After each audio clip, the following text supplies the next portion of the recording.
गजाननं भूतगणादिसेवितं कपितजम्बुफलचारुभक्षणम् उमासुतं शोकविनाशकारकम्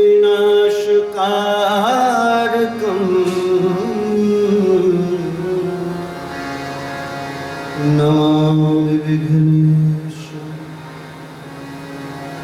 पादपङ्कजम्।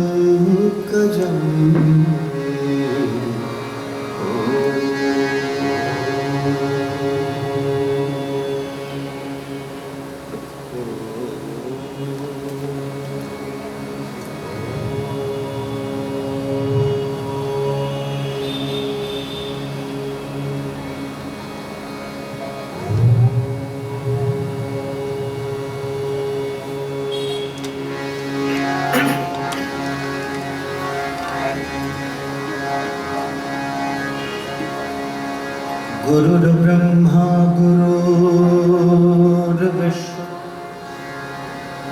गुरुर्देवो महेश्वर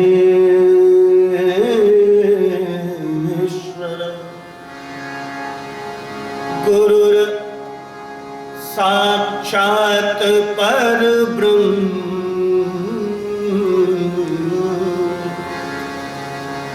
तस्मै श्री गुरुवे नमः।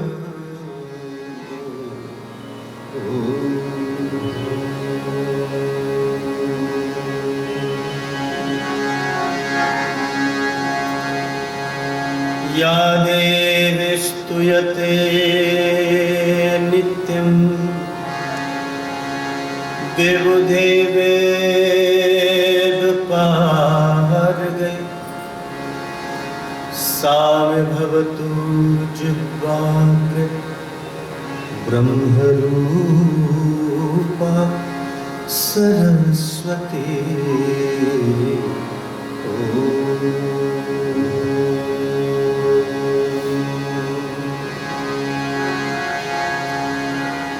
मूकं करोति वाचालं पङ्गुं लङ्घयते गिरिं यत्कृपातमहं वन्दे परमानन्दमाधवम्।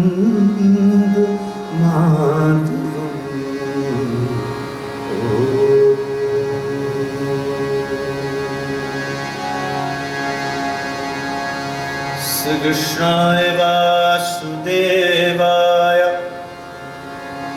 हरे परमात्मने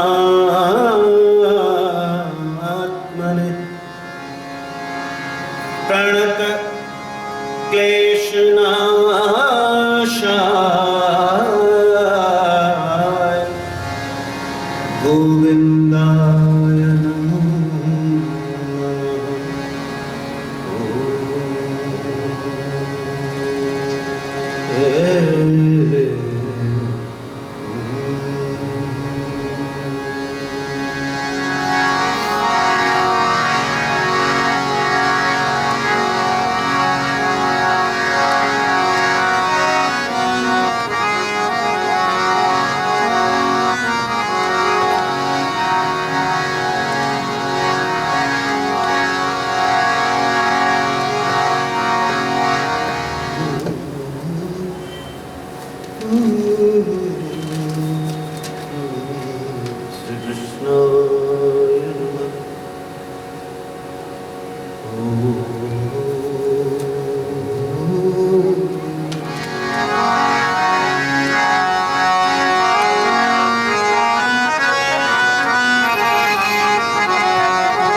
गोविंद दामोदर माधवेति हे कृष्ण हे यादव हे सखे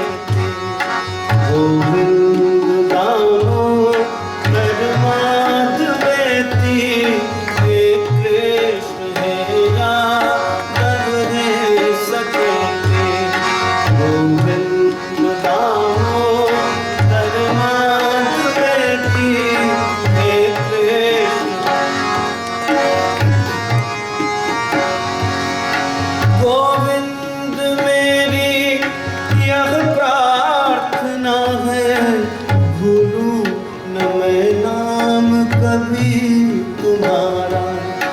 गोविंद मेरी यह प्रार्थना है, भूलूं न मैं नाम कभी तुम्हारा। निष्काम होकर दिन रात गाऊं गोविंद दामोदर नाथ जपूं, गोविंद दामोदर नाथ जपूं। देहांत काले तुम सामने हो, बंसी बजाते मन को लुभाते। देहांत काले तुम सामने हो, बंसी बजाते मन को लुभाते। गाता यही मैं तननाथ त्यागूं, गोविंद दामोदर नाथ जपूं, गोविंद दामोदर नाथ जपूं। प्यारे जरा तो मन में विचारो, क्या साथ लाए क्या ले चलोगे। प्यारे जरा तो मन में विचारो, क्या साथ लाए क्या ले चलोगे। जावे यही साथ सदा पुकारो, गोविंद दामोदर नाथ जपूं, गोविंद दामोदर नाथ जपूं।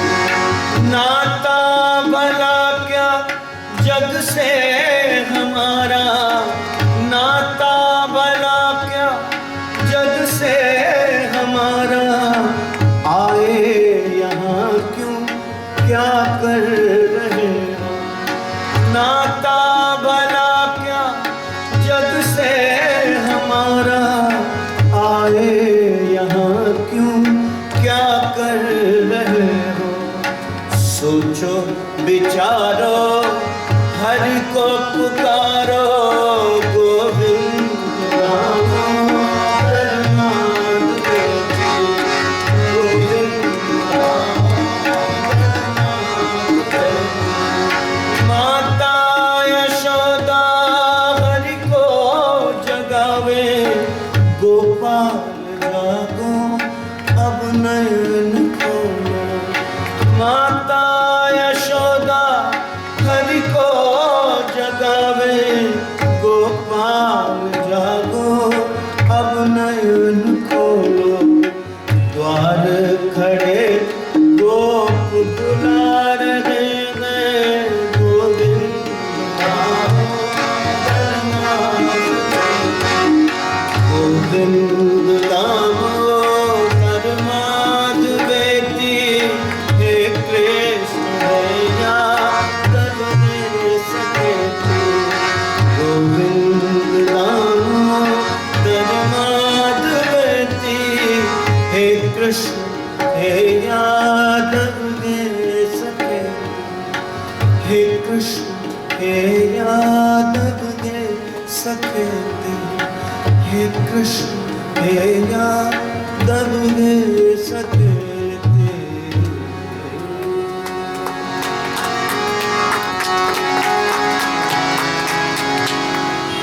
गोविंद जय जय गोपाल जय जय, गोविंद जय जय गोविंद जय जय गोपाल जय जय, गोविंद जय जय गोपाल जय जय, गोविंद जय जय गोपाल जय जय।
सर्वप्रथम श्री हनुमान जी महाराज परम कथा रसिक,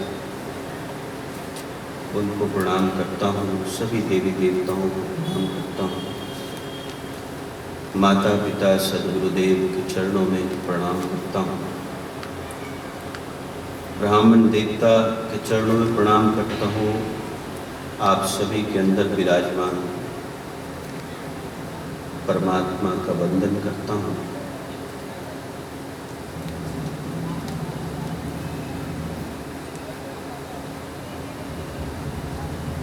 आज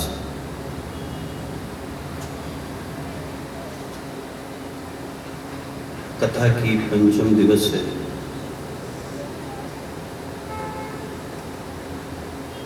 कल हम लोग ने भगवान श्री कृष्ण के जन्म की कथा श्रवण की।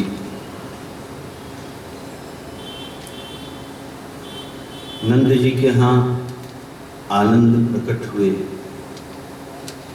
बड़ा महान उत्सव मना।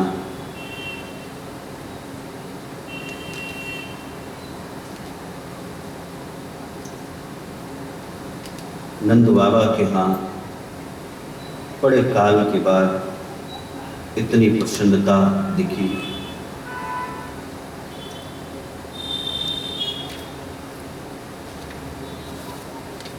आज भगवान के बाल रूप लीलाओं का वर्णन है।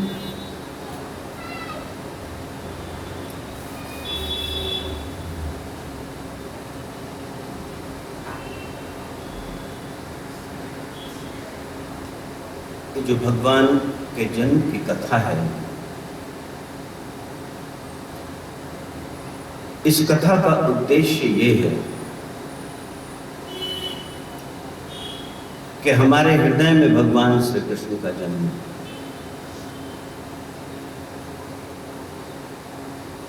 ये जो बाहर हम उत्सव मनाते हैं, कहीं ना कहीं अंदर के आनंद को प्रकट करने के लिए करते हैं।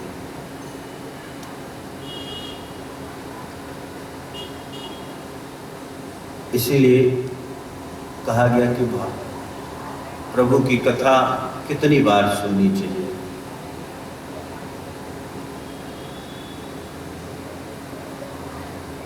तो ऐसा कुछ नहीं है। देखो, मैंने प्रथम दिन आपको बताया था जब हमने भागवत शब्द का वर्णन किया कि भास भागितो चिदानंद गतिरस्य अलौकिक व वरिष्ठम सर्वशास्त्राणाम। तो ये जो भाग गतिरस्य अलौकिक है, ये जो अलौकिक गति का अर्थ ये नहीं होता है कि आप इसको श्रवण करते रहे, पता नहीं किस भेष में नारायण मिल जाए, किस क्षण वो मिल जाए, ये कोई कह नहीं सकता, वो भी कृष्ण।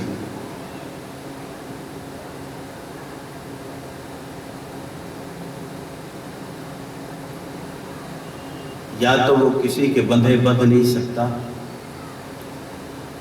और अगर आप में प्रेम है तो बंधने के लिए स्वयं चला आता है। उसका कमाल ही है। आप बांधने की जीवन भर कोशिश करते रहो, वो बंधन में आ नहीं सकता। उसकी इच्छा हो जाएगी तो आपको कुछ करना नहीं पड़ेगा, वो आपके आगे पीछे नाचता रहेगा।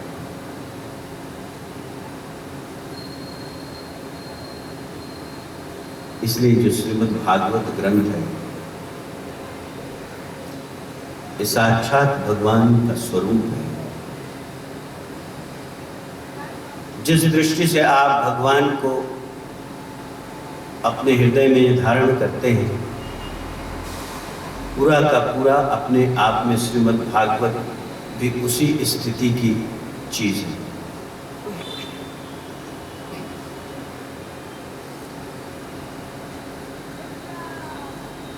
बड़ा ही आनंद चल रहा है नंद बाबा के यहाँ। जो भी आता है, जिसने कृष्ण को देखा,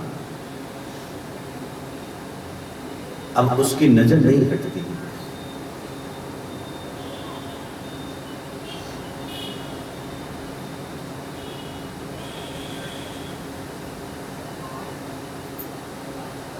कृष्ण के बारे में कहते हैं, आपको प्रथम दिन बताया था कि कैसा है वो सच्चिदानंद रूपाय। कृष्ण का स्वरूप कैसा है? तो सच्चिदानंद रूपाय विश्वोत्पत्त्यादि हेतवे तापत्रय विनाशाय श्री कृष्णाय। जो समझो कि जो आनंद का पुंज है, हम आप थोड़े बहुत किसी व्यक्ति, अगर कोई व्यक्ति हृदय से अच्छा है तो उसके चेहरे पे वो आभा होती है, आपका मन प्रसन्न हो जाता है। इसलिए कि बहुत थोड़ी सी आनंद की राशि उसने अपने हृदय में प्रकट की हुई है, तो आपको उसकी छवि मनमोहक लगेगी। और ये इनका तो स्वरूप ही है आनंद, सच्चिदानंद रूपाय। ये तो आनंद के स्वरूप ही है। अब आप विचार करके देखो, जो आनंद का सागर है, जो आनंद का स्वरूप है, उससे आपकी नजर हट सकती है क्या?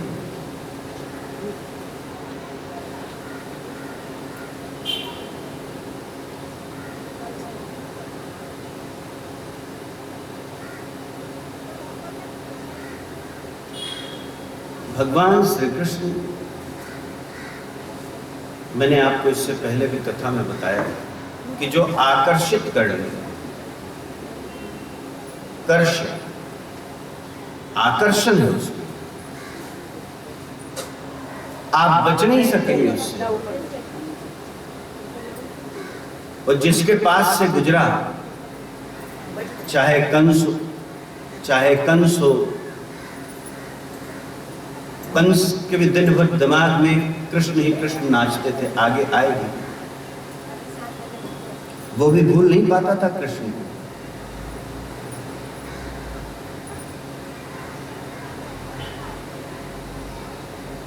तो जो भी देखता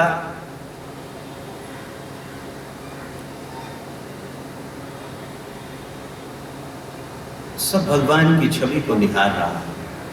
ऐसा कहते हैं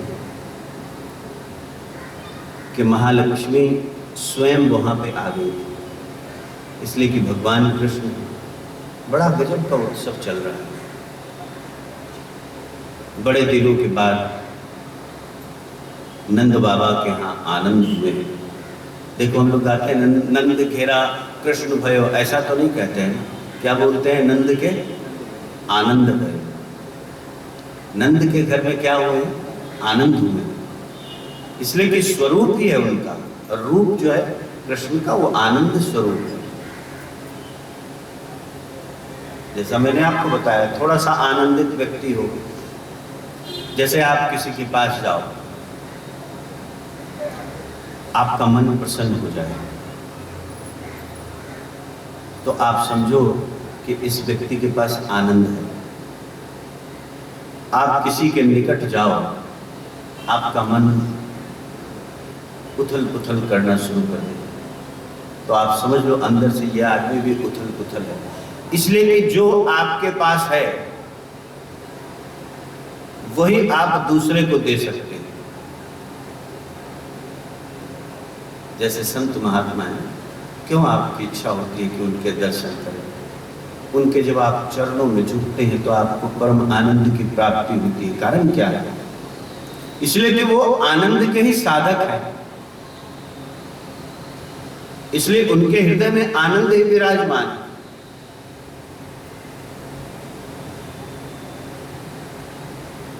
और जिसके पास जो है वही दे सकता है। अगर आपको कोई व्यक्ति नारुष्ट कर देता है तो आप समझ लीजिए आपसे ज्यादा दुख वो रखे हुए हैं, तभी आपको दे रहा है। तो बहुत छोटी सी राशि आपको दे रहा है, आपको इतना मान लेना चाहिए कि वो स्वयं में बहुत ज्यादा दुखी थे।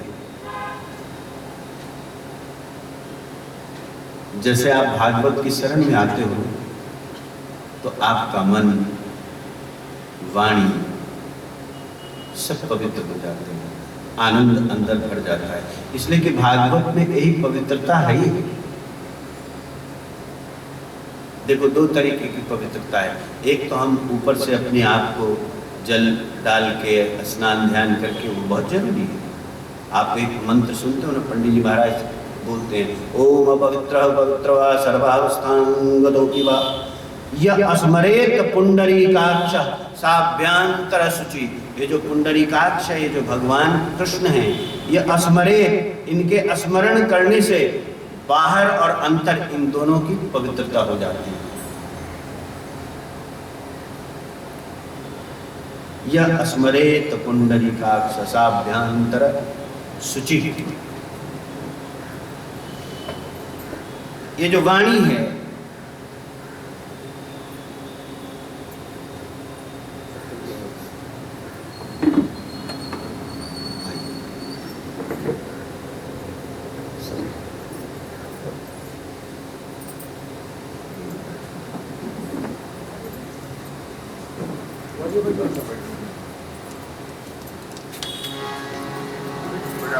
गोविंद जय जय गोपाल जय गोविंद गोविंद जय जय गोपाल जय जय गोविंद गोविंद बोलो हरि गोपाल गोविंद हरि गोपाल गोविंद बोलो हरि गोपाल बोलो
तो इस तरीके से भगवान के जन्म की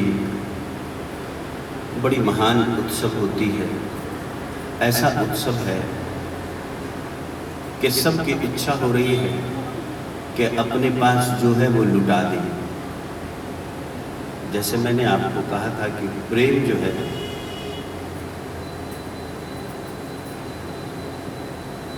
प्रेम, अगर आप कुछ सामने वाले से चाहते हैं तो प्रेम नहीं। जैसे भगवान कृष्ण ने कह दिया अर्जुन को कि देख, एक तरफ हम हैं और एक तरफ मेरी औक्षणी सेना है।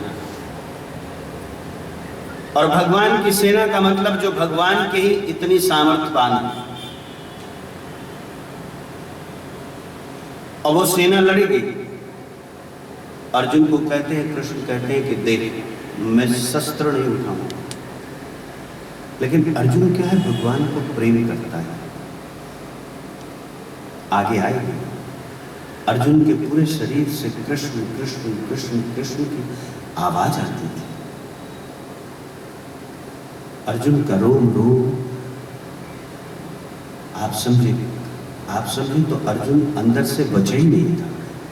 अर्जुन के अंदर सिर्फ कृष्ण थे। अभी इससे पहले के प्रसंग में आपको सुनाया था, अर्जुन की नजर में कृष्ण, बहुत प्रेम करता था कृष्ण। जब भीष्म पितामह रण क्षेत्र में बिल्कुल घायल कर दिया उनको, जब वो रथ से उतर जाते हैं, अर्जुन भगवान के पीताम्बर को पकड़ लेता है। बड़ा कहाँ पे जाता है अर्जुन? अर्जुन को लगता है अगर मेरे रहते भगवान श्री कृष्ण का वचन टूट जाए तो अर्जुन का हृदय सह नहीं पाएगा। वो बड़ा प्रेम करता है। तो असल में जो अर्जुन का प्रेम है परमात्मा से, अर्जुन क्या है, देखो जीव है। एक थोड़ी सी आप बात समझना, श्रीमद् भगवद गीता में 3 पात्र हैं मुख्य। एक है पुरुषोत्तम, कौन? कृष्ण। और पुरुष है अर्जुन, और दुर्योधन जो है वो पुरुषा अधम है।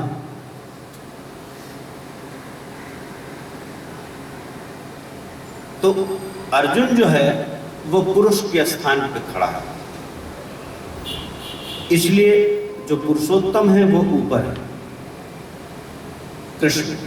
और कृष्ण उसको अपने ऊंचाई पे खींचना चाहते हैं। पुरुष को पुरुषोत्तम बनाया जा सकता है, लेकिन ये जो दुर्योधन है ये पुरुषा अधम है।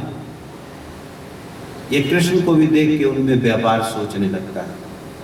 वो प्रसन्न हो गया दुर्योधन, उसको लगा कि अच्छा हुआ अर्जुन कृष्ण को ले लिया। दुर्योधन को तो लग रहा है कि ये तो शस्त्र उठाएंगे नहीं, किसी काम के हैं नहीं। लेकिन आप सबको मालूम है कि महाभारत के युद्ध में जितने भी बड़े बड़े योद्धा मृत्यु को प्राप्त हुए, उन सब के पीछे कहीं ना कहीं कृष्ण छुपे।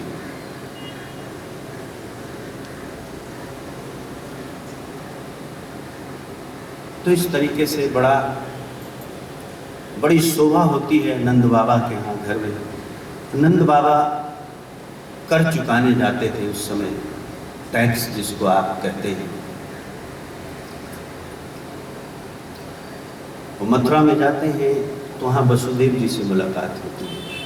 वसुदेव को तो मालूम नहीं है कि हम अपना लाला छोड़ के आए हैं। दोनों में आपस में बातचीत होती है, नंद बाबा में वसुदेव जी।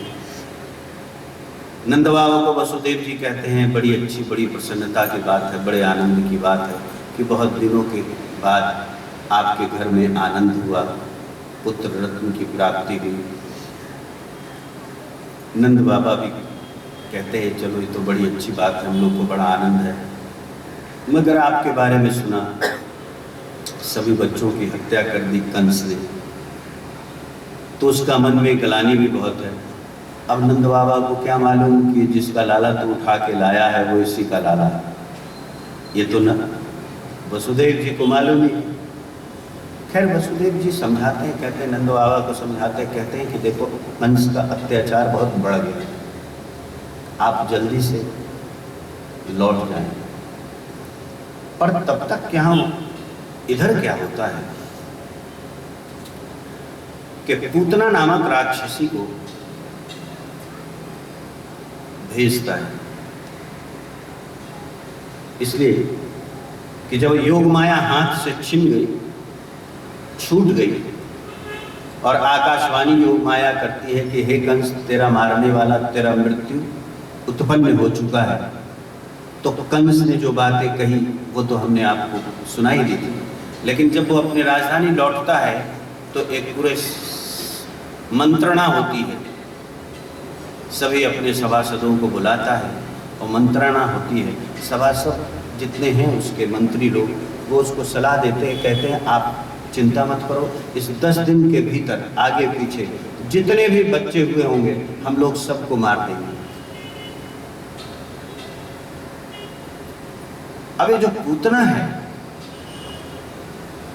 ये देखो पूतना ने स्वरूप ऐसा बनाया है कि अगर आप देख लो जैसा वर्णन है, साक्षात ऐसा लगता है कि महालक्ष्मी, अनुपम सौंदर्य,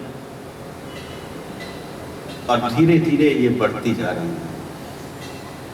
अच्छा, ऐसा अनुपम सौंदर्य है इसका, जैसे ऐसा मालूम पड़ा जैसे महालक्ष्मी है। थोड़ी थोड़ी बुद्धि भी सबकी मोहित हो गई होगी, सौंदर्य थोड़ा स्तब्ध भी कर देता है आदमी को। और ये क्या है, हलाहल विष लेके आई है, भगवान श्री कृष्ण को मारना चाहती है। देखो, जो काल को उत्पन्न करने वाला है, भगवत गीता में भगवान कृष्ण, अर्जुन पूछता है भगवान कृष्ण से कि भगवान कृष्ण आप कौन हैं? तो भगवान कृष्ण कहते हैं कि कालोस्मि, काल है।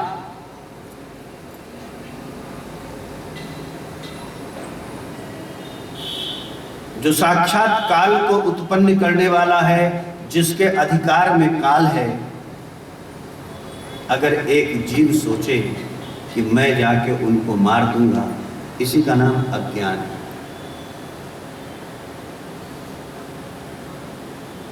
जीव का अहंकार व्यक्ति को कितना पतित कर सकता ये सामने आपके दिखता है राक्षसी, वेश उसने बिल्कुल लक्ष्मी ऐसा बना रखा है जैसे साक्षात कोई अप्सरा हो। अच्छा, सबसे बड़ी बात है कोई उसको रोक नहीं पाता है। वो कृष्ण के पास पहुंचती है, पालने के पास। तो कृष्ण के पास जब पहुंचती है तो एक बार कृष्ण ने देखा, फिर आंख बंद कर लिया, और कृष्ण को वो देखती है। वहां पे और भी सभी गोपिकाएं हैं, जितने हैं सब देखती हैं। सहज रूप से उनको लगता है कि कोई आया है, हर दूसरे को लगता है कि कोई उनके संबंधी होंगे, इसलिए कोई उसको टोकता। वो अपने हाथ में उठा लेती है भगवान कृष्ण को, और भगवान कृष्ण को उठा के अपना दूध पिलाना चाहती है। लेकिन भगवान कृष्ण ने यहाँ आंख बंद कर लिया। तो इसके बहुत विद्वान लोगों ने बड़े अलग अलग अर्थ लगाए कि आखिर में भगवान कृष्ण ने आंख क्यों बंद की। ऐसा तो नहीं है, तो ऐसा तो हो नहीं सकता है। जो साक्षात काल है उसको तो कोई भय नहीं हो सकता है, चाहे वो बालक हो, चाहे किसी भी अवस्था में हो। आपको मालूम है, जैसा हमने, चूंकि 2 घंटे में पूरी कथा नहीं हो सकती, लेकिन वामन की कथा आप सभी लोग जानते हैं। बिल्कुल छोटे से बन के गए थे बलि के पास,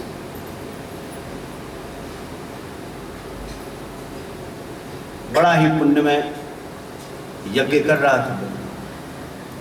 और जब देखता है बलि सामने वामन को,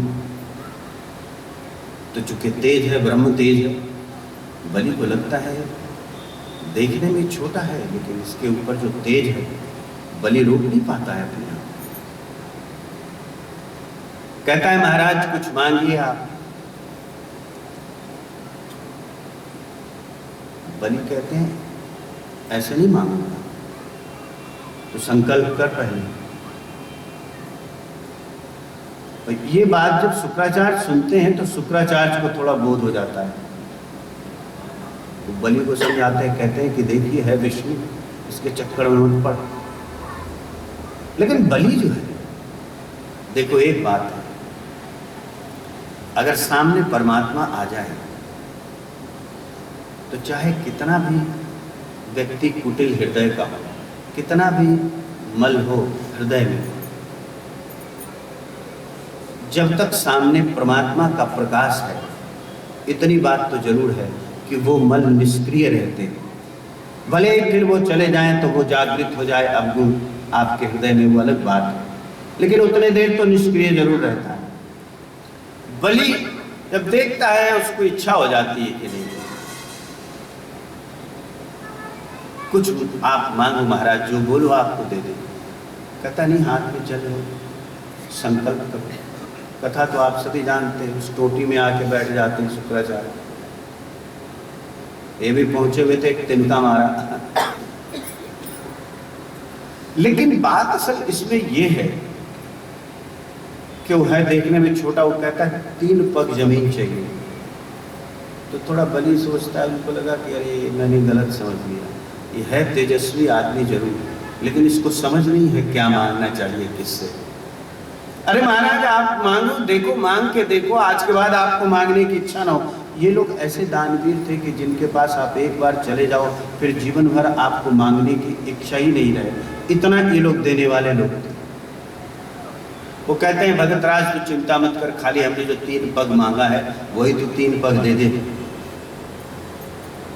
एक पग में तो पृथ्वी, दूसरे में आकाश, संपूर्ण लोकों को नाप दिया, कहा कि तीसरा कहाँ रखूं। अब बलि घबरा जाता है, कोई जगह ही नहीं बची है। तो तीसरा पग के लिए अपना सर निवेदित करता है। तो सर का मतलब क्या है मालूम?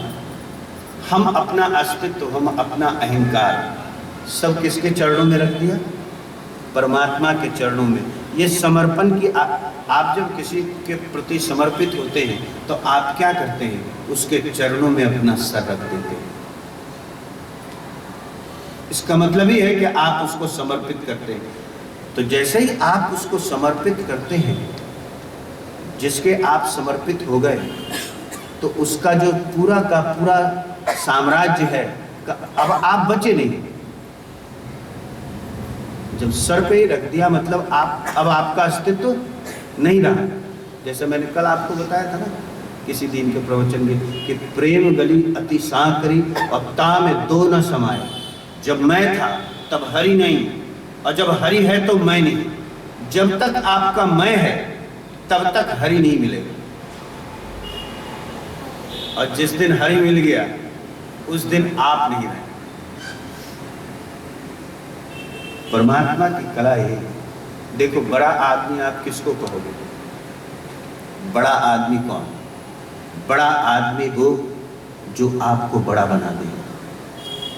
इस जगत में आप ध्यान रखो, आप कहीं जाओ किसी बड़े आदमी के पास, ठीक है आपने कुछ मांगा, उसने कुछ दे दिया, लेकिन कुछ ऐसी दृष्टि से आपको देख लेगा कि अभी जो आपकी कद है उससे भी आपको छोटा बना देगा। एक गुण परमात्मा में है कि जब आप उसके पास पहुंचते हैं तो आपके अपने जैसा वो आपको बना देता है। जब सुदामा को भगवान ने दिया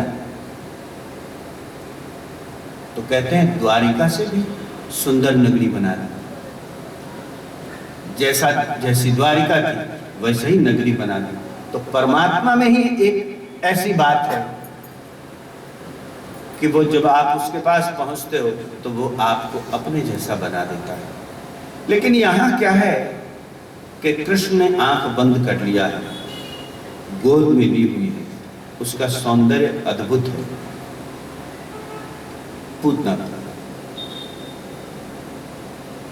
तो आंख बंद क्यों किया भगवान ने?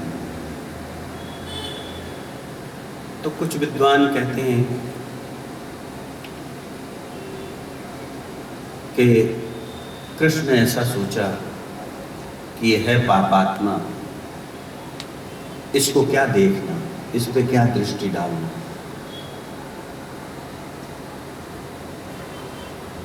एक अर्थ इसके भी विद्वानों ने किया कि भगवान श्री कृष्ण आंख बंद करके और भगवान शिव का ध्यान करते हैं, कहते हैं महाराज ऐसा है शिव जी महाराज, ये जहर पीने की कला आपको मालूम है, आप आइए और इसको ग्रहण कीजिए, इस झंझट से मेरे को।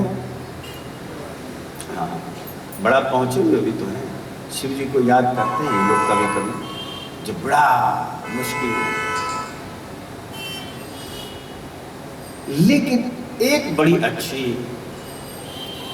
इसके अर्थ हैं कि देखो भगवान श्री कृष्ण ने आंख क्यों बंद की मालूम? भगवान श्री कृष्ण ये सोचते हैं कि भले ही ये आसुरी प्रवृत्ति की है,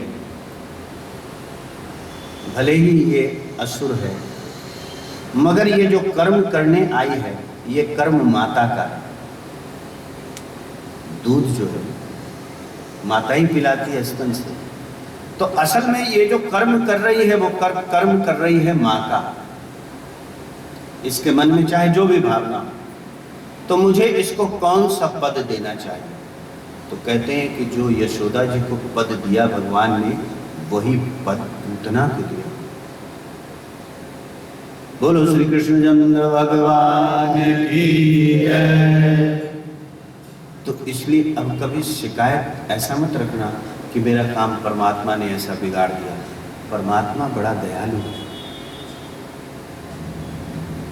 कहीं ना कहीं हमारे जीवन में जो दुख का कारण होता है, वो कहीं ना कहीं उसके पीछे हमारे कर्म होते हैं। विधाता कभी किसी की तकदीर में दुख नहीं लिखता,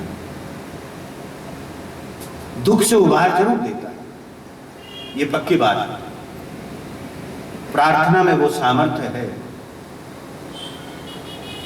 कि दुख का निवारण कर देता है, लेकिन दुख का कारण परमात्मा कभी हो नहीं सकता है, इसलिए कि उसका स्वरूप है सच्चिदानंद रूपाय। जो आनंद का स्वरूप है उससे दुख कैसे प्राप्त हो सकती है?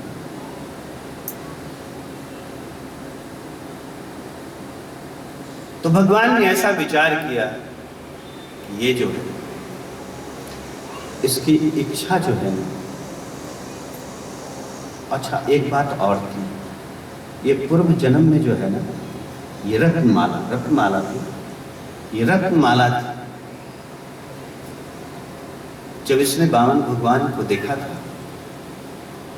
तो बाल स्वरूप को देखने के बाद इसके मन में मातृभाव उत्पन्न हो गई थी।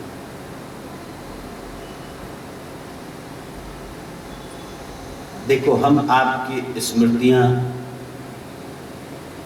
सुप्त हो जाती हैं, रहती हैं। भगवान श्री कृष्ण ने अर्जुन को भगवद गीता में ही कहा, जब भगवान ने कहा कि मैंने सूर्य को बताया, ब्रह्मा को बताया, तो अर्जुन को लगता है कि ये तो अभी हमारे सामने हमने देखा है, इनका जन्म हुआ है, प्रभु ये कैसे होता है? तब कृष्ण कहते हैं कि अर्जुन तुझे स्मृति नहीं है, लेकिन हमें हर काल की स्मृति है। इसलिए हम आप सब के जीव में स्मृति तो है, खाली उसको भूले हुए, जैसे परमात्मा अंदर है उसको भूले हुए। कैसी कमाल की बात है। देखो 24 घंटे जिसकी वजह से पूरी प्रवृत्ति हो रही है, आंखें देख रही है, कान सुन रहे हैं, पैर काम करते हैं, हाथ काम करते हैं, ये किसकी वजह से? परमात्मा की वजह से। जब तक आपके अंदर परमात्मा का अंश जीवात्मा बैठा है, तब तक ये सारी चीजें हो रही। तो कृष्ण सोचते हैं कि इसकी जो इच्छा थी और इसने जो ये जो कृत्य कर रही है, ये जो काम कर रही है, वो माता का काम कर रही है, इसलिए इसको जो स्थान प्राप्त होना चाहिए वो माता का ही होना चाहिए। तो कहते हैं कि वो हलाहल विष भगवान को स्तनपान कराने लगती है, मगर विष उस पे क्या करेगा जो खुद कालिया है। आप बताओ, दुनिया की कोई कितना भी दुनिया में टेढ़ा उपजा रहे, वो खुद टेढ़ी टांग वाला है। आप भगवान कृष्ण में देखोगे तो बाल रूप भी इतना पूर्णता से जिया उन्होंने कि आज आप कहीं जाओ, जितनी भी माँ है वो बच्चे को बाल कृष्ण ही कहती है। जवानी ऐसा जिया कि लोग ताना मारते हैं कि कृष्ण बना फिर रहा है क्या।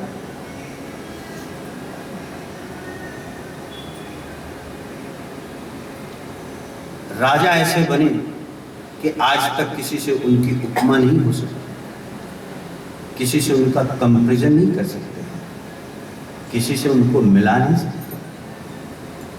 जो भी जिया पूर्णता से जिया उन्होंने।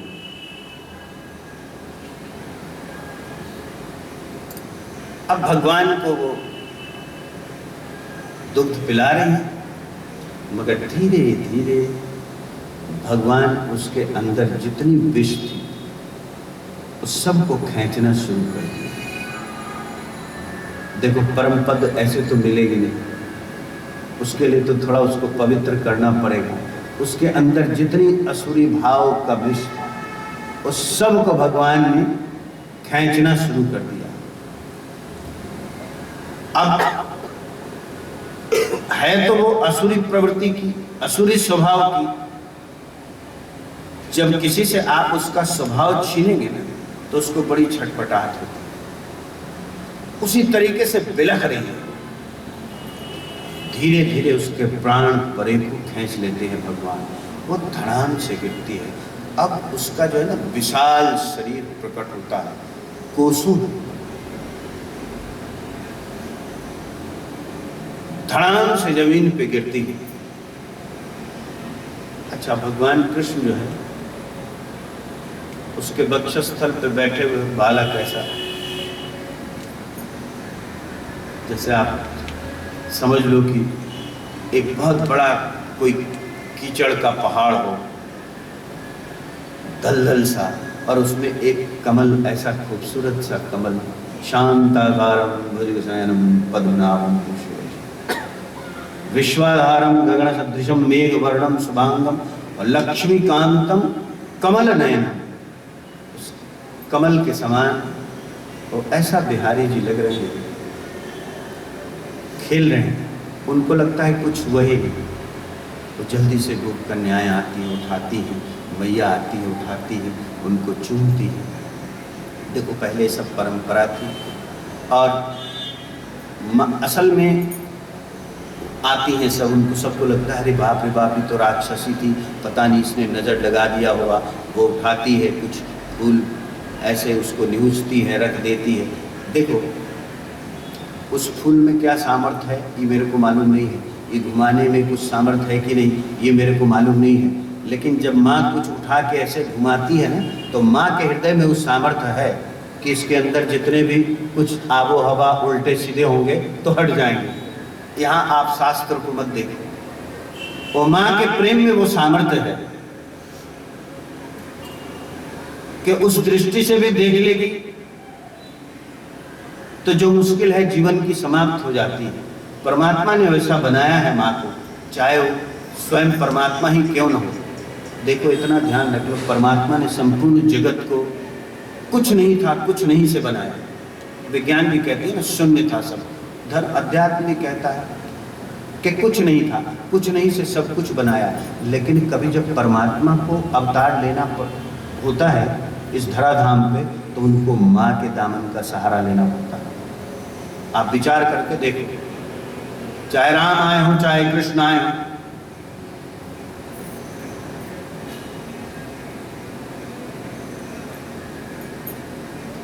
सभी लोग ले जाते हैं भगवान को अंदर, भगवान को स्नान वगैरह करवाते हैं। उस समय की ऐसी परंपरा थी, गौ के पास ले जाके गौ से स्पर्श करवाते हैं। गौ का बड़ा महत्व है। ये सब चीज होती रहती है। धीरे धीरे बाल भगवान कृष्ण की बाल लीलाएं बढ़ती है। लेकिन उससे पहले एक बड़ा अच्छा प्रसंग है, मेरी इच्छा हो रही है कि आप लोग को सुनाऊं। भगवान शिव की इच्छा होती है कि भगवान कृष्ण बाल रूप में आए हैं तो उनके दर्शन करके आता हूँ। देखो, हमने आपको बताया ना कि भगवान कृष्ण, आप कभी मंत्र जाप करते हो ना, ये क्या है? हरे राम और राम राम हरे कृष्ण, कृष्ण कृष्ण हरे हरे। अब देखना जैसा इस मंत्र को, हरे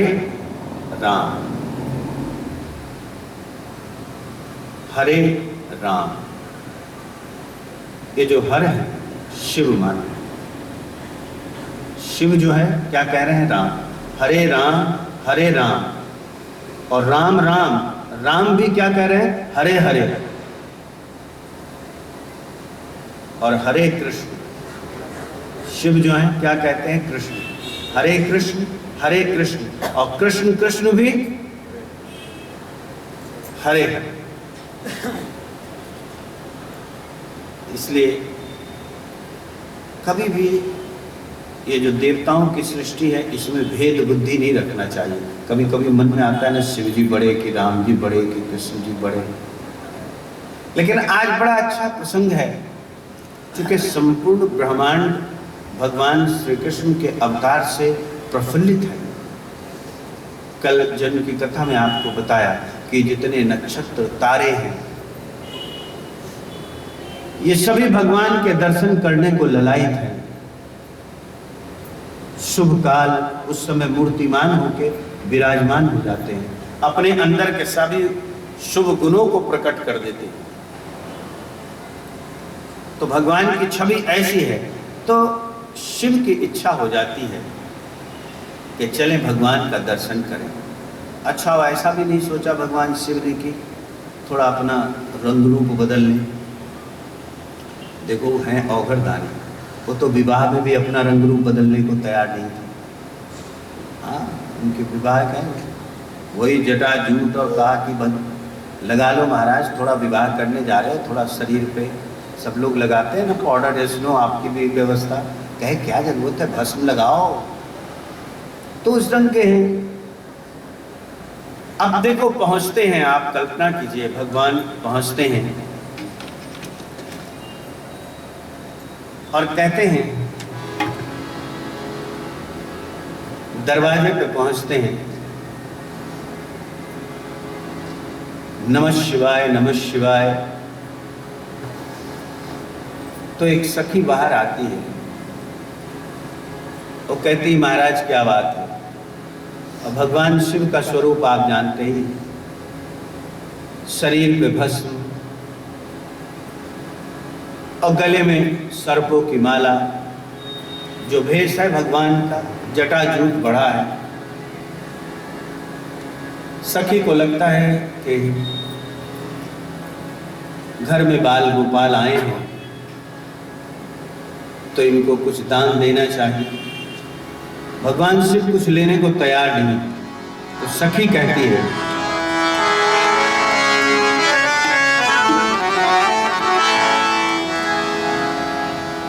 अरे देखो री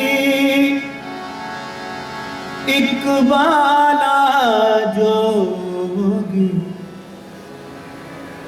देखो री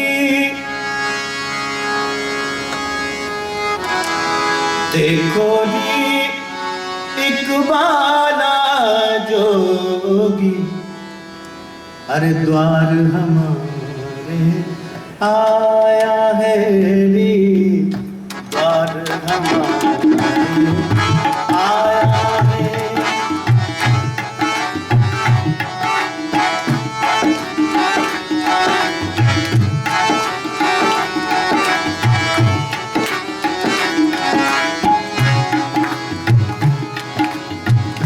देखो रीत बाला जोगी, देखो रीत बाला जोगी, द्वार हमारे आया है नी, द्वार हमारे आया है।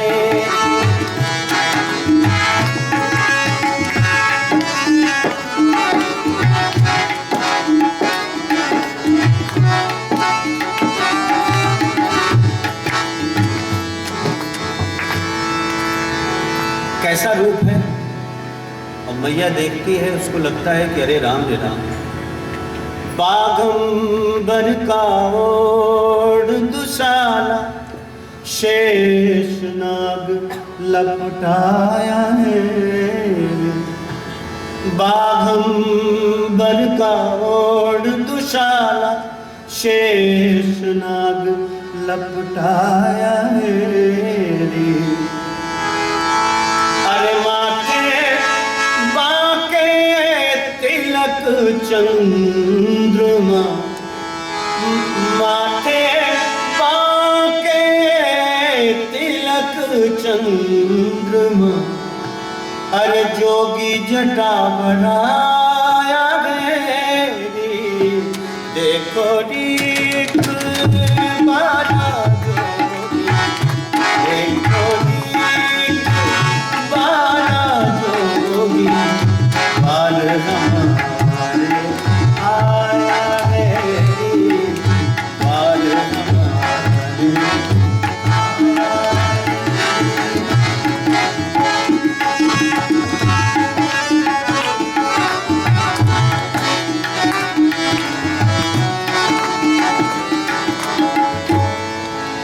नंदरानी को लगता है कि ये महाराज कुछ मांगने आए हैं, कुछ भिक्षा लेके आती है। ले भिक्षा निकली नंदरानी, ले भिक्षा निकली नंदरानी, मोतियन थार सजाया है रे, मोतियन थार सजाया है रे। अरे जा जोगी अपने आश्रम को, जा जोगी अपने आश्रम को, अरे मेरा काना डराया मेरी। देखो रीत बाला जोगी, देखो रीत बाला जोगी, बाल हमारे बाल हमारे आया मेरी। देखो रीत बाला जोगी, देखो रीत बाला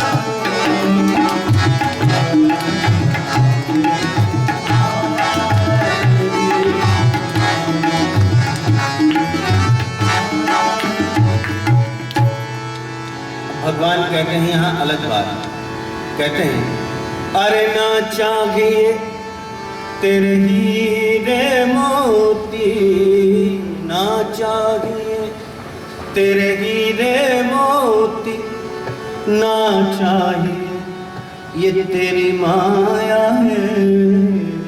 देखो भगवान शिव का एक नाम क्या है, भूतपति महेश। तो भूतपति महेश क्यों कहते हैं? ये जो पंच महाभूत हैं इसके अधिपति हैं, तो उसमें एक भूत पृथ्वी भी, और संपूर्ण जगत की जो स्वर्ण है, जितनी भी संपदा है वो कहाँ से निकलती है? सब पृथ्वी से निकलती है। तो भगवान शिव के पास तो सारी संपत्ति है, उनको आप एक थाल मोतियों की माला ला के रख दोगे, वो क्या उससे रीझने वाले हैं? बड़ी अच्छी बात देखो कहते हैं भगवान शिव कहते हैं कि मैया अरे ना चाहिए तेरे हीरे मोती, ना चाहिए तेरे हीरे मोती, ना चाहिए तेरी माया मेरी। अरे तेरे लाल का दर्श दिखा दे, तेरे लाल का दर्श दिखा दे।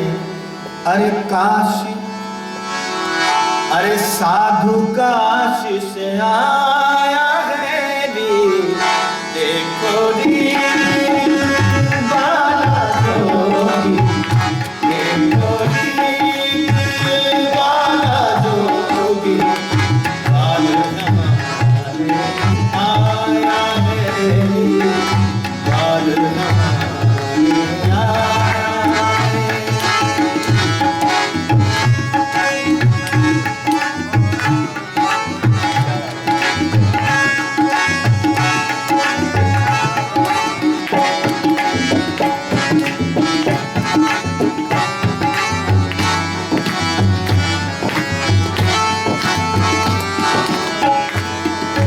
लग गया कि ये साधु मानने वाला नहीं है, तो देखो सूरदास की पत्नी अब भगवान कृष्ण को लेके आती है। ले बालक निकली नंदरानी, ले बालक निकली नंदरानी, योगी दर्शन पाया है, योगी दर्शन पाया है। और 7 बेर परिक्रमा करके, 7 बेर परिक्रमा करके, अरे सिंघीनाद बजाया है रे, देखो रे बाला जोगी, देखो रे बाला जोगी, बाल हमारे आया है रे, बाल हमारे।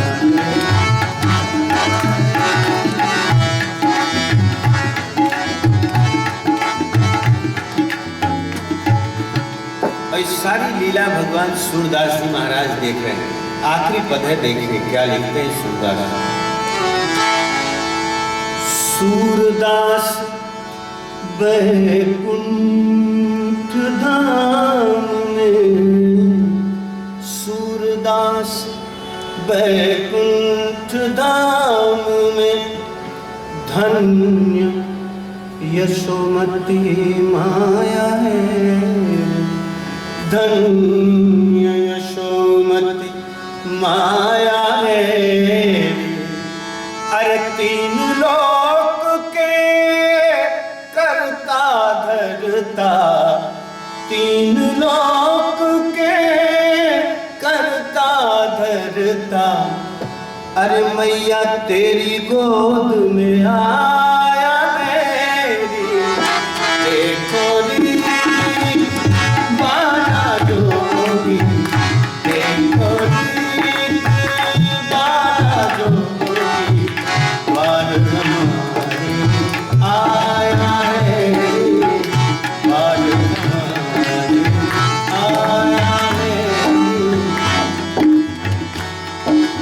ओम नमः शिवाय, ओम नमः शिवाय, ओम नमः शिवाय, ओम नमः शिवाय, ओम नमः शिवाय, ओम नमः शिवाय, ओम नमः शिवाय, ओम नमः शिवाय, ओम नमः शिवाय। ये तो बालकृष्ण बोल रहे हैं, शिव जी से बोल रहे हैं।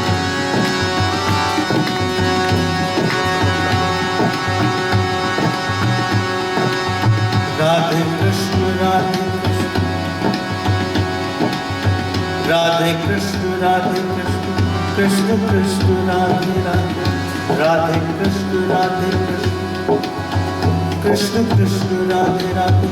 ओम नमः शिवाय, ओम नमः शिवाय, ओम नमः शिवाय, ओम नमः शिवाय, ओम नमः शिवाय, ओम नमः शिवाय, ओम नमः शिवाय।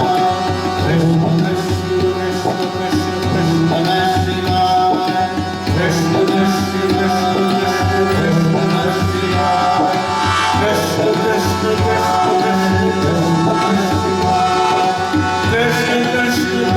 कृष्ण नमः शिवाय, कृष्ण कृष्ण कृष्ण कृष्ण नमः शिवाय, कृष्ण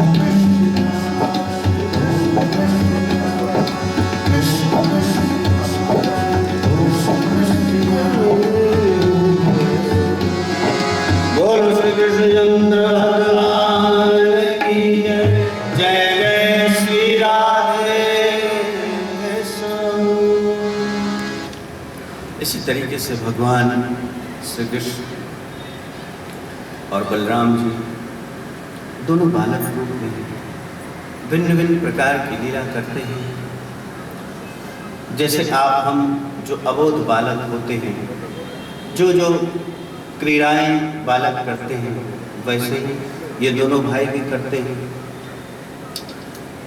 माँ को बहुत परेशान भी कर देते हैं। ऐसा मत सोचना कि वो परमात्मा है। माँ को भी जो है ना, वो जैसे एक साधारण बालक जैसे उपद्रव करता है ना, बाल लीलाओं में तो बड़े अच्छे बड़े आनंद से बाल लीला भगवान की चलती है। उसमें बहुत सी लीलाएं हैं।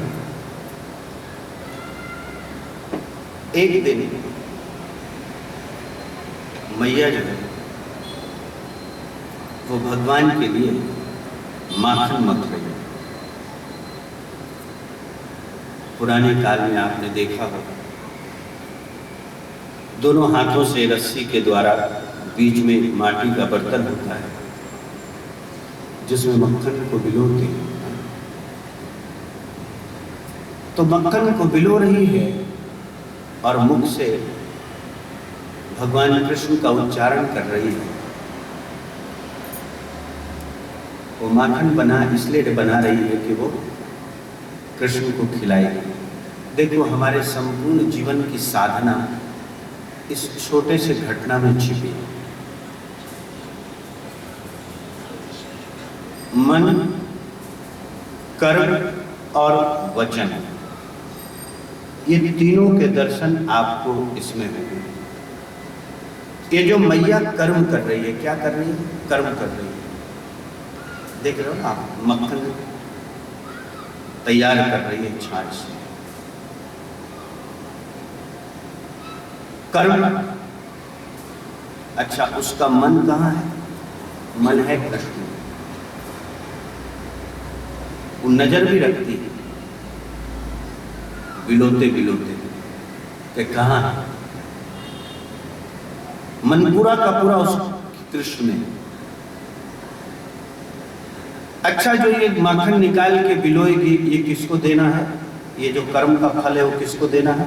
कृष्ण को। कृष्ण के लिए निकाल रही है मक्खन। इसी तरीके से आप यहाँ पे ऐसा समझो कि ये यशोदा मैया जो है वो जीव है। हम जीव जो कर्म करते हैं, अगर हम विचार करके देखें कि क्या इसके फल को परमात्मा को अर्पण करने वाले, सृष्टा को अर्पण करना चाहते हैं, या सृष्टि में डाल या सृष्टि में इस कर्म के फल को रखना चाहते हैं जिससे मेरा मान हो, मेरी अहंकार की पुष्टि हो। लेकिन जो यहाँ यशोदा है वो कर्म इसलिए कर रही है कि इस कर्म का फल किसको मिले? कृष्ण को मिले। और मुख से क्या बोल रही है? कृष्ण नाम जप रही है।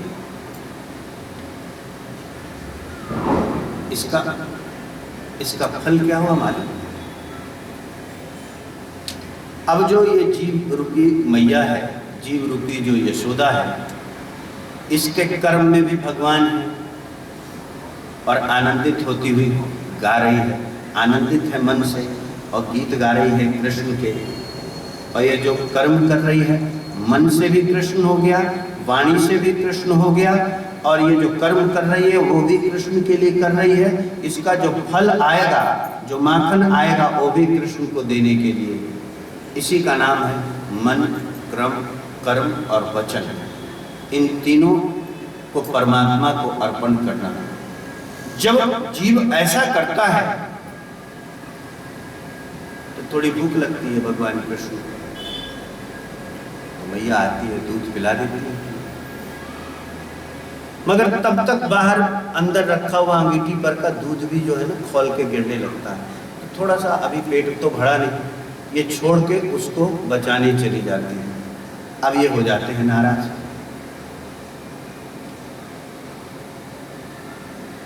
बड़ा उत्पात मचाते हैं। वो तो जहाँ जहाँ मैया ने छुपा के रखा था, ओ उखल पे खड़े होके और मटकी फोड़ के जितनी भी बड़ी बनी हुई थी सबको तहस नहस कर दिया। जितना खा सकते थे खुद खाया और बंदरों को खिलाया। इसके पीछे भी कहानी है, रामावतार की कहानी है, कथा है, मगर उतना विस्तृत में जाऊंगा तो इस समय के अंतराल में कृष्ण को समेटना बड़ा कठिन हो जाएगा। अरे मैया आती है, वो देखती है कि इसने सारा तहस नहस कर दिया, वो बड़ा नाराज होती है, वो पकड़ के लाती है कृष्ण, और पकड़ के ला के उसी उखल में जो है एक रस्सी लेके आती है। वो रस्सी से कृष्ण को बांधने की कोशिश करती है, मगर रस्सी लाए और बांधे वो 2 अंगुल छोटा पड़ जाता है। फिर रस्सी लाया, फिर 2 अंगुल छोटा पड़ जाता। और भी जो वहाँ खड़ी थी उन सबको भी बोलती हुई रस्सियाँ लाती हैं, रस्सी पे रस्सी जुड़ी जा रही, लेकिन कृष्ण बता नहीं रहे। अब इसको बड़ी चिंता होती है कि बंद क्यों नहीं रहा। अच्छा, ये 2 अंगुल जो है ना, 2 अंगुल छूट जाना, ये 2 अंगुल जो है ना, ये है द्वैत। परमात्मा का बोध, द्वैत का मतलब 2। द्वैत से जब निवृत्ति होती है तो परमात्मा के स्वरूप का बोध होता है। मैंने भी आपको सुना है ना कि प्रेम गलिए तीसांत रितान 2 न समाए, जब मैं था तब हरि नहीं, और जब हरि है तो मैं नहीं। 2 का भाव, इसलिए कि जो परमात्मा की जो दुनिया है ना, हम आपके मन बुद्धि से परे है।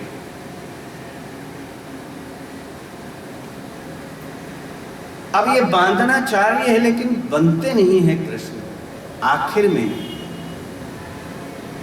अब यशोदा जो है ना, चारों तरफ से अपना मन हटा देती है और सिर्फ कृष्ण में लगाती है, उसको बांधने की चेष्टा करती है। भागवत में वर्णन आया कि पसीने पसीने हो गए, उसके जो श्रृंगार है सब श्रृंगार धुल चुके हैं। तो श्रृंगार धुलने का मतलब क्या है? अपने अंदर जो हम हैं, इसको जो व्यक्त करने की प्रवृत्ति है, इसका समाप्त हो जाना। मैया को अब ये भी ध्यान नहीं रहा कि मेरा श्रृंगार बिगड़ गया। अब चारों तरफ में कहीं किसी को नहीं देखती है, सिर्फ कृष्ण को देखती है। और जैसे ही उसका मन कृष्ण में आता है, उसी रस्सी से स्वयं बंध जाते हैं कृष्ण। जब तक आप अपने पुरुषार्थ से सोचोगे कि परमात्मा को बांध ले, तो परमात्मा बंध नहीं सकता। जहां आपको लग जाए कि अब हमारी पुरुषार्थ समाप्त हो गई, जब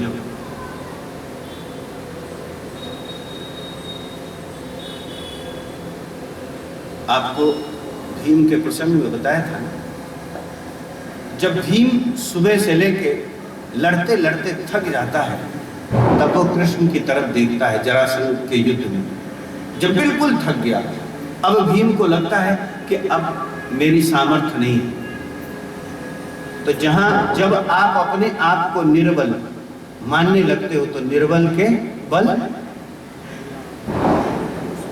जब तक आप अपने आप को बलवान मानेंगे तब तक आपके बल राम बनेंगे नहीं। और जैसे ही आप समर्पित हो जाते हो, आप जब अपने आप को समर्पण कर देते हो, तो जो परमात्मा का बल है वो आपको प्राप्त हो जाता है।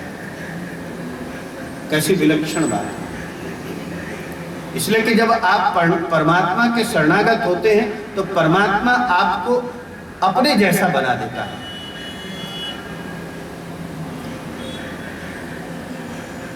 तो परमात्मा,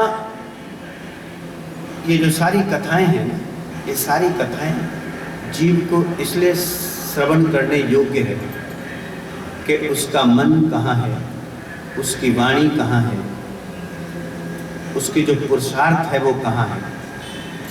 अगर आपका वाणी, मन, कर्म और वचन, ये तीनों चीज अगर आप करते हैं, जैसे आप घर में भोजन बनाते हैं, आपको लग जाए कि गोपाल के रूप में परमात्मा ही को भोजन करा रहे हैं, परमात्मा ही भोजन करेगा इनके अंदर बैठ के, तो आपका भोजन बनाना जो है ना, ये पूजा हो गई, परमात्मा की आराधना हो गई। आप कहीं काम करते हैं, आप बिजनेस करते हैं, आपको लगे कि ये परमात्मा ही है, बिजनेस बराबर करें, लेकिन आपको लगे कि हाँ इसके अंदर परमात्मा ही है, इस परमात्मा की सेवा कर रहे हैं, तो वो बिजनेस भी आपकी पूजा होगी। जब जीव अपने मन, कर्म और वचन, इन तीनों के सामुच्च फल को परमात्मा को समर्पित कर देता है, तो अब आपको परमात्मा के पास जाने की जरूरत नहीं है। कभी न कभी, किसी न किसी मुहूर्त में परमात्मा आपको बांध जरूर लेगा, पक्की बात समझो। तो इस तरीके से भगवान श्री कृष्ण की बहुत सी लीलाएं होती है। बहुत से राक्षसों का उद्धार किया, जो कभी देवता थे, ऋषि श्राप से उनको जड़ता की प्राप्ति हो गई थी, उस जड़ता से भगवान उनको मुक्त करते हैं। इसी तरीके से एक बड़ा वर्णन आता है चीरहरण का।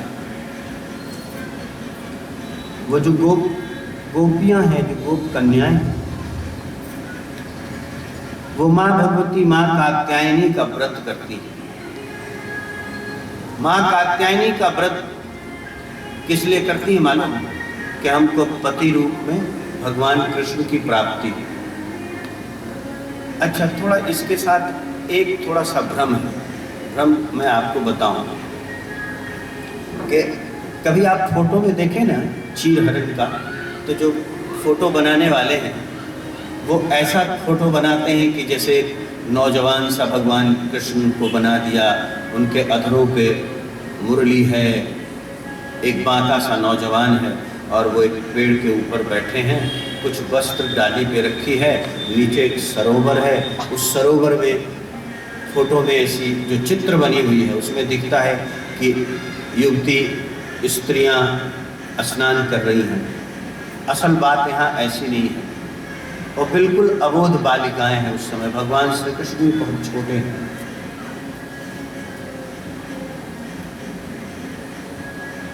उस फोटो को देखने, उस तस्वीर को देखने के बाद आपके मन में जो भाव आती है, वो भाव अभी उस बालक में, उस उम्र में वो उत्पन्न भी नहीं होती। इसलिए उस दृष्टि से देखना भी महापाप है। वो असल में वो कन्याएं भगवान कृष्ण को पति रूप में पाने के लिए माँ भगवती कात्यायनी की व्रत करती है। उस व्रत में वो आती है, स्नान करती होती है। अब अभी आप यहाँ स्त्री पुरुष का भेद जो है ना, थोड़ा सा मन से हटा दो। भगवान कृष्ण ने उनके वस्त्रों को ले लिया, ऊपर पेड़ पे चढ़ जाते हैं, कदम के वृक्ष है, वहाँ बैठे हैं। कथा तो यही है कि नीचे से वो बालिकाएं कहती है कि हे कृष्ण, ये कपड़े हमारे हैं, आप हमें दे दें।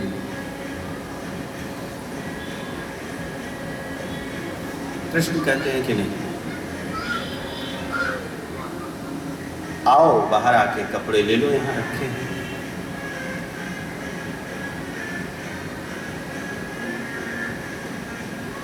बहुत बातें होती है भगवान कृष्ण और कन्याओं के बीच में। भगवान कहते नहीं, आप आइए अपना कपड़ा ले लीजिए। वो अपने आप को संभालती हुई आती है, कपड़े लेती है। कथा देखो यही, देखो ये जो हम कपड़े पहनते हैं, इसका मतलब है कि हम अपने अस्तित्व को बताते हैं। कपड़े का मतलब देह से संबंधित है, देहा अभिमान।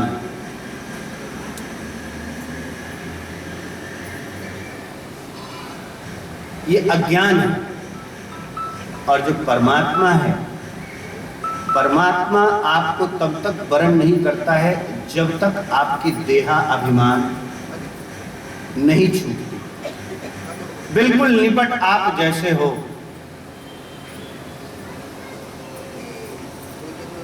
वहां जरा भी आपके मन में कुछ खटका रहेगा, वहां प्रवेश नहीं। अभी वो ये सोचती है ना कि भगवान कृष्ण पुरुष हैं, हम स्त्री हैं, तो इसका मतलब अभी देह में ही उसकी ममत्व है। अभी तो उसको सिर्फ जीव और परमात्मा। और एक बात आप ध्यान रखो,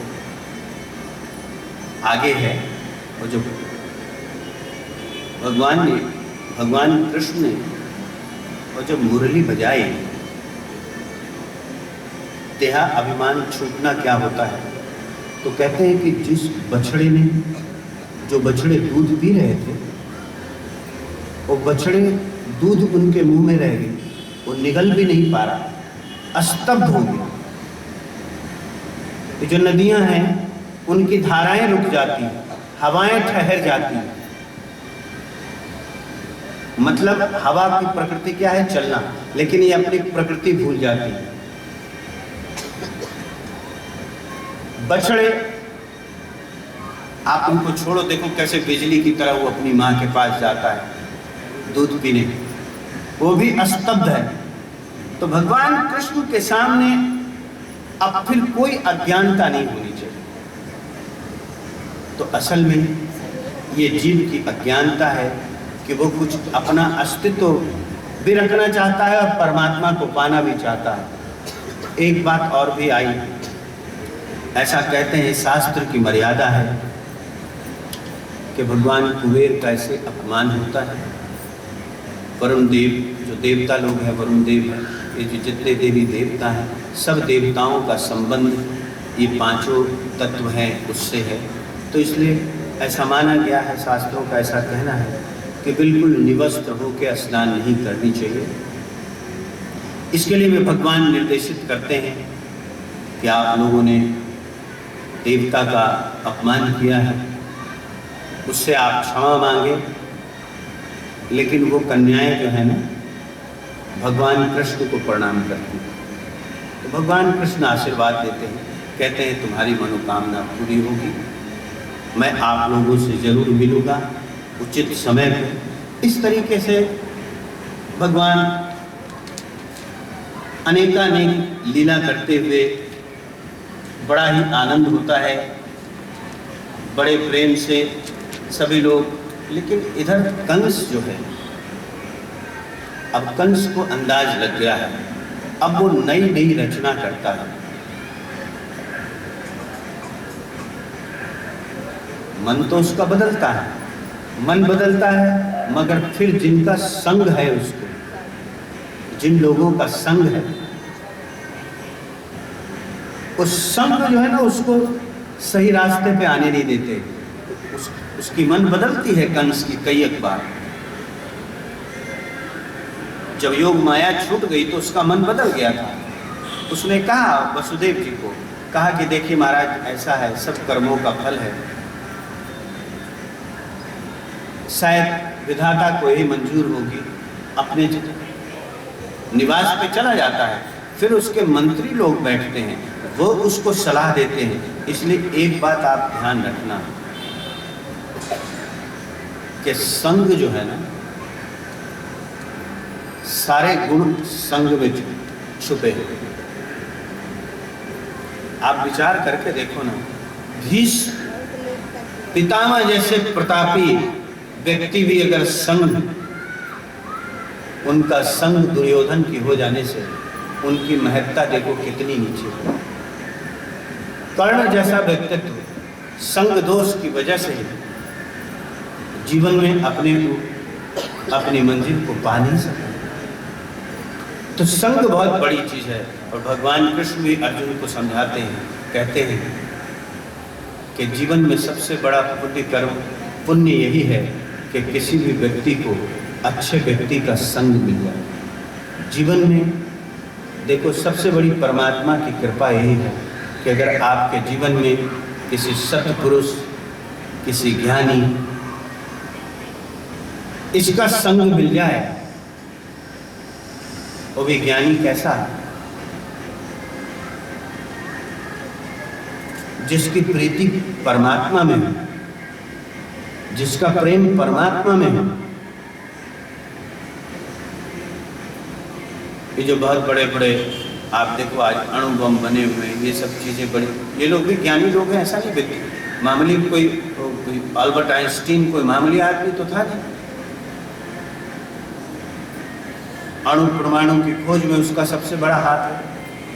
मैंने कहीं पढ़ा था उनके बारे में, किसी ने उनसे पूछा कि आपने तो बहुत गहरी चीज ढूंढ के दी है विश्व को, आप तो बड़े प्रसन्न हो गए। आइंस्टीन ने कहा कि मैं प्रसन्न नहीं हूं, इसलिए कि आइंस्टीन को लगता था कि इसका उपयोग क्या करेंगे लोग, मनुष्य वृत्ति को वो समझते भी थे। देखो ऐसा है ना, आइंस्टीन भी समझो तो एक टाइप का महात्मा ही है।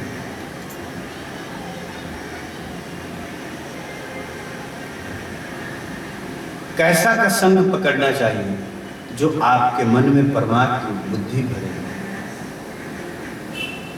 जो आपको परमात्मा के बारे में सुनाए। परमात्मा कैसा है, क्या है? संत पुरुषों के दर्शन करने चाहिए। अपने जीवन में देखो सब कुछ जरूर करें। जीवन है, व्यवहारिक जीवन को खूब प्रेम से जिए। मैंने आपको कही थी ना प्रथम दिन कि मनुष्य जीवन की पूर्णता ऐश्वर्य की प्राप्ति और ईश्वर की अनुभूति में। आप अपने जीवन में ऐश्वर्य की प्राप्ति भी करें, लेकिन इतना ध्यान रख लें कि ये ऐश्वर्य जो प्राप्त हुआ है कहीं ना कहीं ये ईश्वर की अनुभूति में सहायक हो जाए। तो इसी ऐश्वर्य का नाम है महालक्ष्मी। और जीवन को पूर्णता से आपको जीना पड़ेगा। अगर आप नहीं जियोगे तो फिर पुनरपि जननम पुनरपि मरणम, बार बार आना पड़ेगा। इसलिए कि जो प्रकृति है ना, ये माफ नहीं करती। परमात्मा माफ कर देता है। देखो एक छोटी सी कथा करके फिर आरती की तरफ बढ़ेगी, समय होने वाला। आपने सुना होगा कि एक आदमी ने मर्डर कर दिया। मर्डर किया, कोर्ट में केस गए, जज के पास केस गया। जज बैठता है, वकील ने बताया कि महाराज इसने इस तरीके से मर्डर की है। जज अपनी किताब में देखता है, कानून के किताब में, कि इन कारणों से अगर किसी ने किसी की मर्डर की है, हत्या की है, तो उस व्यक्ति को फांसी की सजा होगी। तो जज ने उसको फांसी की सजा सुनाई। जज ने सही किया कि गलत किया? बताओ। सही किया, चूंकि वो भी किताब को देख के बोल रहा है कि इस कंडीशन में अगर किसी की हत्या हुई है तो इसको फांसी होगी। जज ने फांसी की सुना दी। अब वो आदमी क्या करता है, एक लेटर लिखता है राष्ट्रपति को, मर्सी पिटिशन ना, दया के लिए। राष्ट्रपति देखता है और राष्ट्रपति उसको माफ कर देता है। अब आप बताओ कि जज सही है कि राष्ट्रपति सही है? दोनों सही। कैसे? जज ने अपना कर्म निष्ठा के अनुसार किया, राष्ट्रपति ने उनको दया भावना से। यहाँ जो जज है ना, ये जज जो है इस प्रकृति के हिसाब से, प्रकृति है जज। चाहे कोई पापी हो, वो भी अगर ग्रेविटी के विरुद्ध एगेंस्ट चलेगा तो उसके भी टांग हाथ तोड़ देगी प्रकृति। चाहे कोई साधु चले, वो भी अगर ग्रेविटी के विरुद्ध चलेगा तो उसके भी टांग हाथ टूट जाएगी। प्रकृति किसी को माफ नहीं करती है। और ये जो राष्ट्रपति है ना, वो परमात्मा की तरह है। जब आप एक बार परमात्मा के पास पहुंच जाते हैं, आपकी विनती पहुंच जाती है, फिर परमात्मा आपके गुण दोषों को नहीं देखता है, वो आपको माफ कर देता है। बोलो श्री कृष्णचंद्र भगवान की जय। इसलिए हमेशा जीव को अगर किसी की शरणागत लेनी चाहिए, किसी की शरण लेनी चाहिए, तो वो कृष्ण की शरण लेनी चाहिए, परमात्मा की शरण लेनी चाहिए। जब आप एक बार उस कृष्ण के शरणागत हो जाते हो तो इतना बात ध्यान रखो, वही कृष्ण कहता है कि योग क्षेम वहाम, तुम्हारे सारे योग क्षेम जो तुमको प्राप्त है सब का वहन हम करेंगे। फिर परमात्मा आपका ध्यान रखने लगता है, मगर आपके मन, आपकी कर्म, मन, कर्म और वचन, ये तीनों परमात्मा को समर्पित होनी चाहिए। जैसे ही आप ऐसी आराधना, उपासना परमात्मा की करते हैं तो परमात्मा की कृपा जरूर आपके ऊपर होती है, वो जरूर आपकी मनोकामना पूरी करता है। देखो, जो काम जगत में कोई नहीं कर सकता, अगर आप एक बार हृदय से ये बांके बिहारी को कह दोगे तो पक्की बात है ये आपकी सुनता है। विश्वास रखना पड़ेगा, ये सुनता है और जो आपके लिए उचित होता है वो करता है। तो इसलिए अब आज की कथा को ही पे विराम देता हूँ। आप सभी के अंदर बैठे परमात्मा को नमस्कार करता हूँ। आप सभी लोग भी पुण्यात्मा हैं। देखो, भगवान की कथा श्रवण करना बहुत पुण्य का है, बहुत पुण्यदायक है। और मैं तो इतना ही मानता हूँ कि देखो, इतना ध्यान रखो कि आप स्वयं से नहीं आए, इतना मान लेना। आप खाली इतना मन में रखना, आप इतना ही सोचना कि आपको कृष्ण ने बुलाया, और ही कृष्ण आपके अंदर बैठ के ये श्रवण कर रहा है।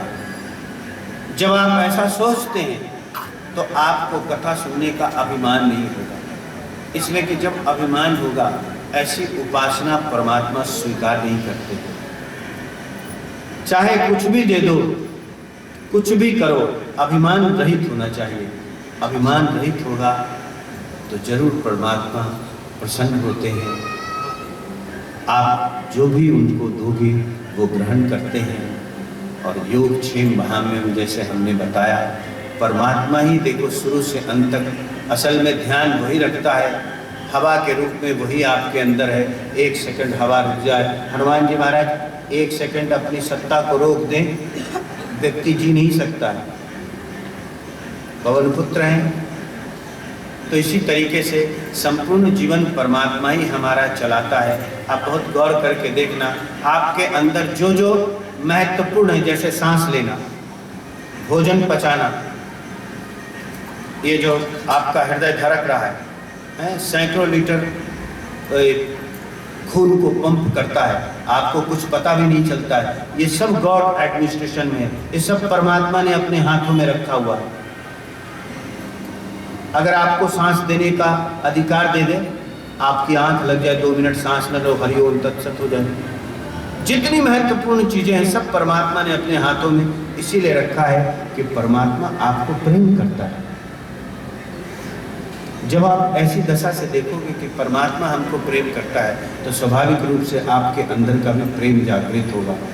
और मनुष्य जीवन वही मनुष्य का जीवन धन्य है जो इस मनुष्य जीवन को प्राप्त करके और परमात्मा से प्रीति हो जाए। वही शरीर धन्य है, वही माता पिता भी धन्य है, वही जन्मभूमि भी धन्य है, वो शरीर धन्य है जिस शरीर से परमात्मा की आराधना हो। इसीलिए परमात्मा ने ये मनुष्य शरीर दिया है और आप पक्की बात है आप सब के ऊपर परमात्मा की कृपा है, इसीलिए इतना शांत भाव से कथा सुन रहे हो। इसीलिए देखो मैं कोशिश करता हूँ कि कथा से कहीं बाहर दूसरी किसी संवाद में न जाऊँ। जो कथा है वो कथा ही आपको सुनाने की कोशिश करता हूँ। मैंने पहले भी दिन बोला मेरी सामर्थ्य नहीं है कि मैं कृष्ण को गा सकूँ, सुना सकूँ। उसी के कृपा से जो होता है मैं अपनी वाणी से उसकी पूजन करता हूँ, टूटी फूटी जैसी भी वाणी है। तो इतना कहते हुए अब आगे की कथा कल हम लोग श्रवण करेंगे। आपके अंदर बैठे परमात्मा को नमस्कार करता हूँ। हरि ओम तत्सत, हरि ओम तत्सत, हरि ओम तत्सत। 1 मिनट के लिए भगवान अब आ गए। थोड़ा ऐसा अपने अंदर थोड़ा भगवान कृष्ण को 2 मिनट के लिए देखते हैं।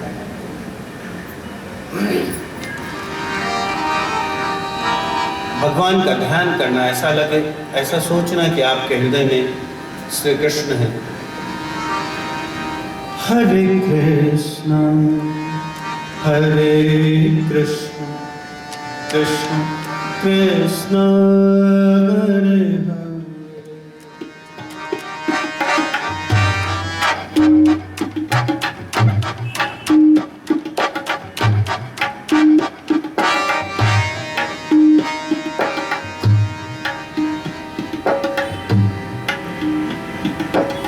हरे। हरे राम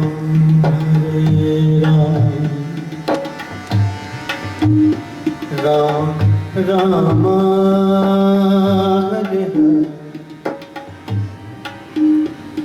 हरे हरे कृष्ण कृष्ण कृष्ण हरे हरे राम राम राम हरे हरे कृष्ण कृष्ण कृष्ण हरे हरे राम राम हरे हरे कृष्ण कृष्ण कृष्ण हरे हरे राम राम राम हरे हरे कृष्ण कृष्ण कृष्ण हरे हरे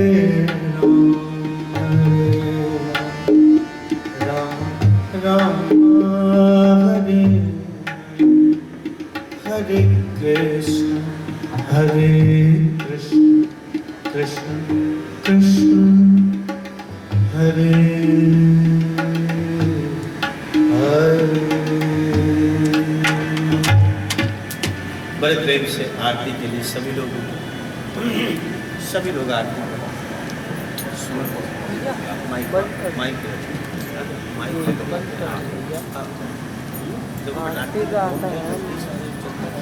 ये सबका पैर लगता है। जैसे ही सर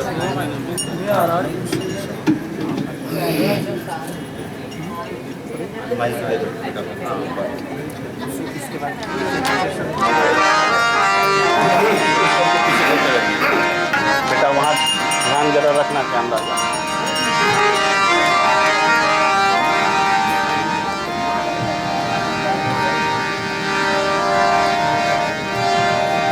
ओम जय जगदीश हरे स्वामी जय जगदीश हरे। भक्तजनों के संकट नाश करो के संकट दूर। ओम जय जगदीश हरे।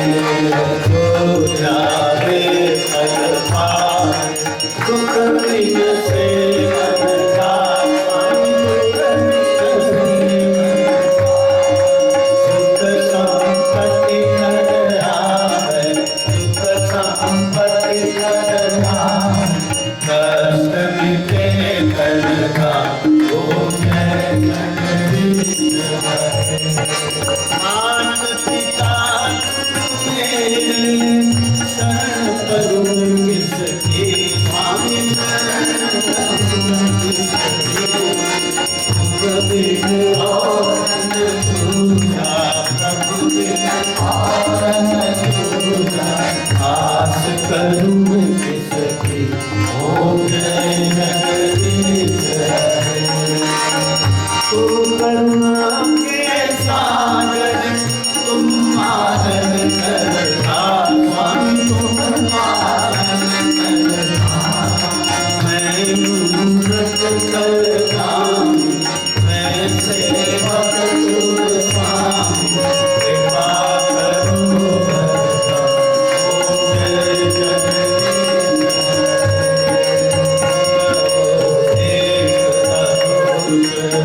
सबके प्राण पति स्वामी सबके प्राण पति जिसमें दिलो गया जिसमें दिलो गया तुम तो मैं तुम्हारे ओ जय जगदीश हरे दीन बंधु दुख हरना ठाकुर तुम मेरे प्रभु ठाकुर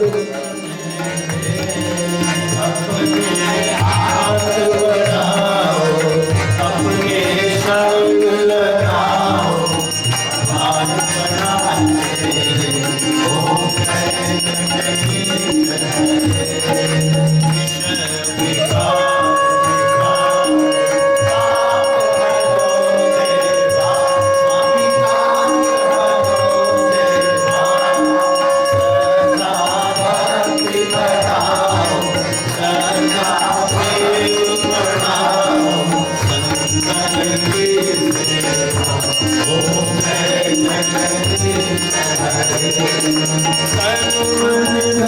सब है तेरा प्रभु सब कुछ है तेरा सब कुछ है तेरा तेरा तुझको अर्पण तेरा तुझको अर्पण आराधे मेरा ओ जय जगदीश हरे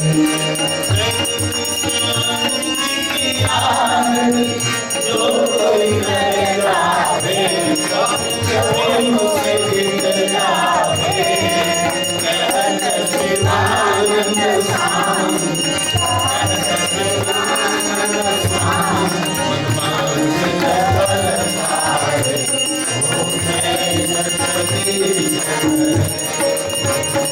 ओ जय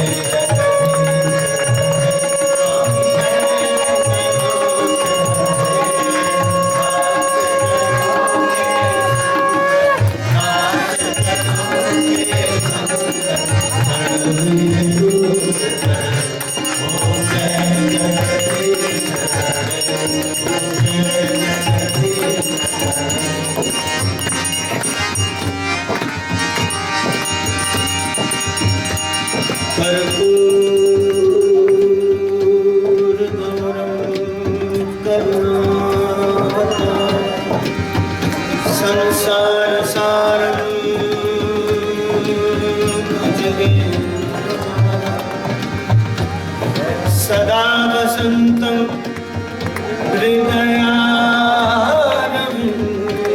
हृदयारविन्दे भवं नाम सहितं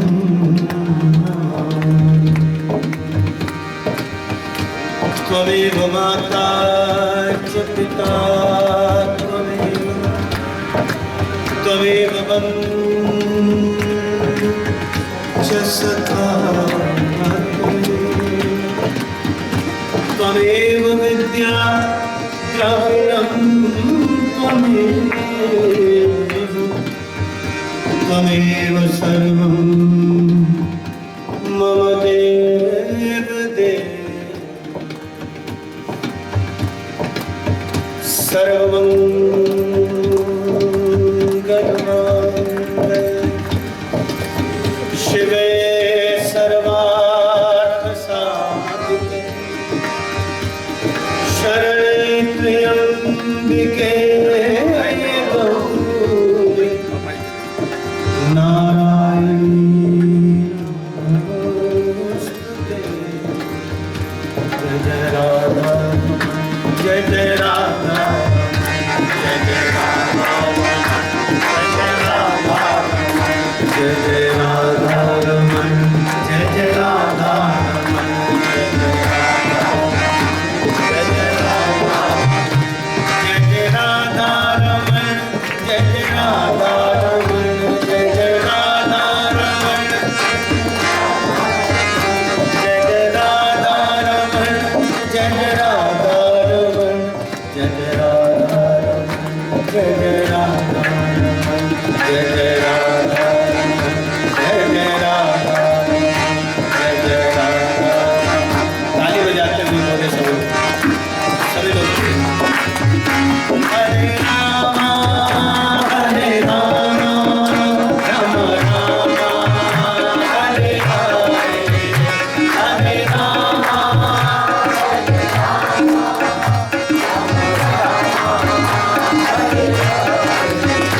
हरे कृष्णा कृष्ण कृष्ण हरे हरे हरे कृष्णा कृष्ण कृष्ण हरे